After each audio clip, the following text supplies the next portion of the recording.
JS. My name is Regina Bullard, and I decided to do my training module on the behavior theory.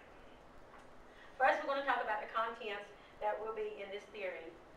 What is behavior theory, key persons, classical conditioning, another key person, operant conditioning, major concepts, interventions, social justice, and cultural competencies, and references. What is the behavior theory? Basically, the behavior theory is about human actions and how they can be measured and observed through classical and operant conditioning. A key person, which is also the founder of classical conditioning and is best known for using dogs for his experiment, is Ivan Pavlov. Classical conditioning is learning by association. These steps occur between natural existing stimulus and a neutral stimulus. To better understand this, let's look at our next slide. Ivan Pavlov was best known for teaching using dogs through his experiment.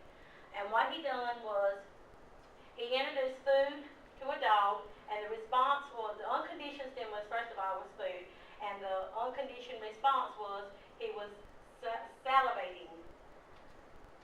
The next step was the neutral stimulus, which was where he used a whistle, and the dog showed no response, which is no conditioned response. He was not salivating.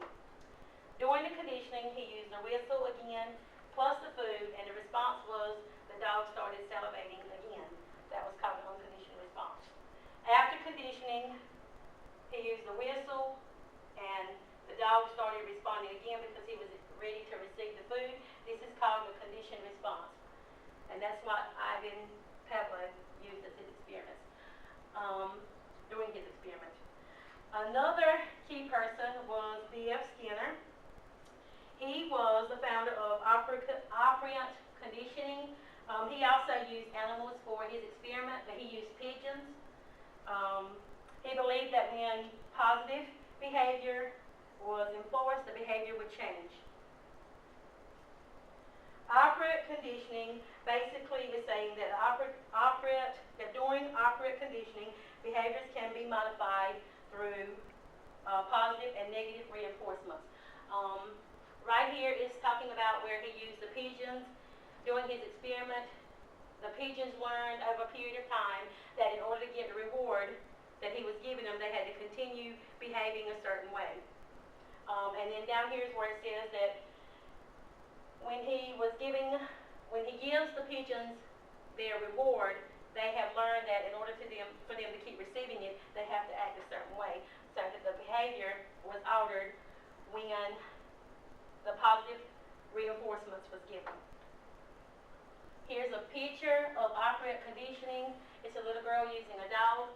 She don't want the dog to jump, and then she's trying to teach him when to jump, not to jump. The first one is positive reinforcement. This is where she's giving the dog something good. She gives him a treat, and no jumping is encouraged. Negative punishment is where she took something away. She didn't show the dog any attention. So the dog is learning that if she takes something away from him, jumping is discouraged, so maybe he won't jump. Positive punishment, she gives something bad. The dog is trying to jump on her, so she's patting him on the nose, letting him know that jumping is discouraged. She don't want him to jump. Negative reinforcement is where she's taking something away. She's pushing the dog down, and jumping again is encouraged. Assumptions and major concepts.